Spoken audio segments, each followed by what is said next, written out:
Why your affirmations aren't working. Good morning, my friends, and welcome to a real coffee time. I just woke up just a few moments ago, and I realized I needed to jump in here and make you guys a video. And this has been on my list for a while. People ask me why aren't my affirmations working, and I wanted to hop on and talk about it because affirmations, prayer, they are just the tools people use to get their desires or get their outcomes that they're wanting, needing, hoping, trying, or wishing for. But affirmations and prayers are not faith. They're just tools. They're just the things that people use. But the interesting thing about both of them is when you are using them for manifestation, what most people miss is the cognitive dissonance that's involved. And what cognitive dissonance is saying one thing but thinking another. So the cognitive dissonance of prayers and affirmations often they're praying for something they don't have.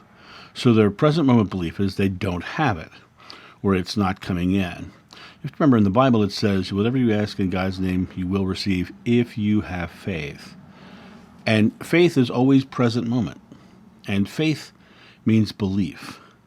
And so when I say faith means belief, the Christian belief is faith in Jesus. The word faith has a component of Jesus in there. And it doesn't. It simply means believe. Faith. Believe it.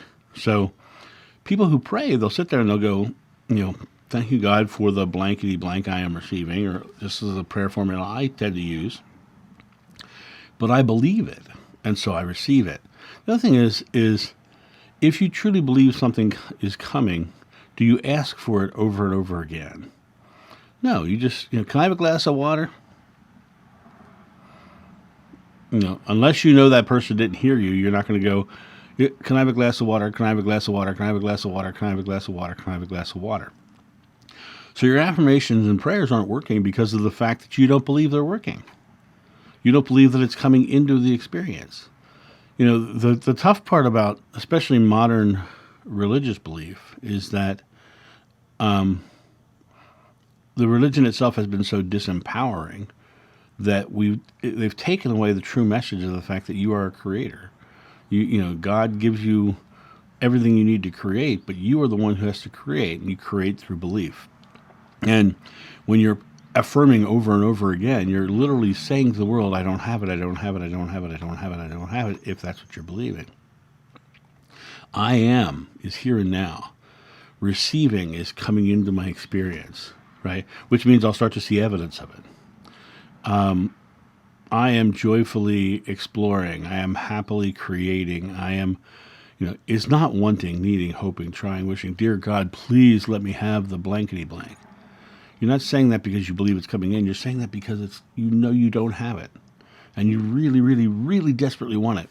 So you're asking an external God, which does not exist, for it to come into your experience.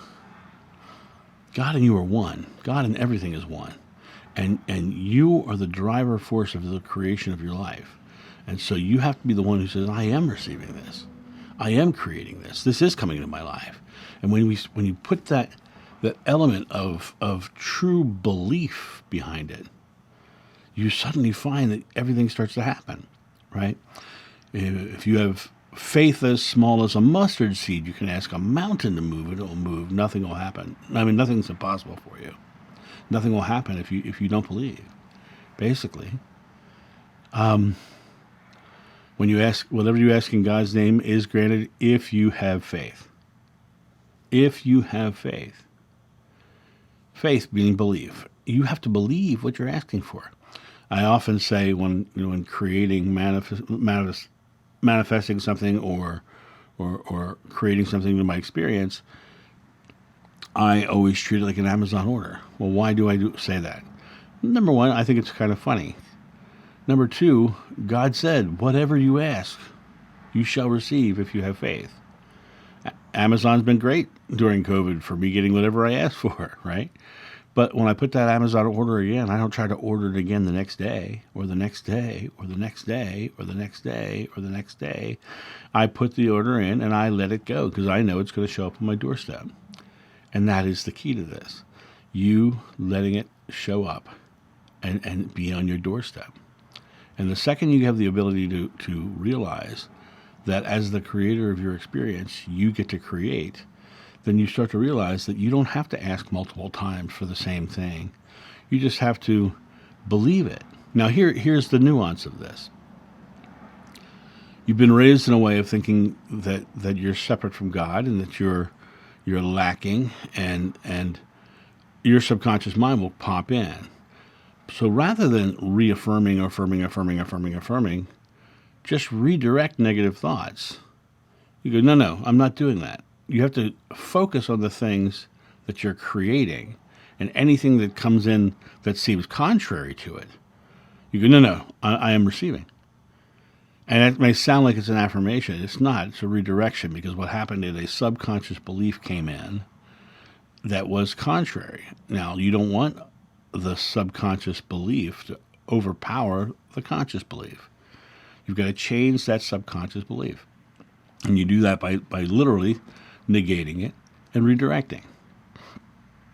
But that's not sitting in a room affirming or praying over and over again to an external source to bring something to you that you're lacking. Because that is the thing that's keeping it from you. The belief in the lacking of it. So that's my thought on this. You guys have a great day. And I'll talk to you soon. See ya. Bye. Thank you so much for watching. The John of New channel is solely funded by your generous donations and purchases of private readings and merchandise. To help out, go to johnofnew.com or use the donation link in the description below. Don't forget to like, subscribe, and share.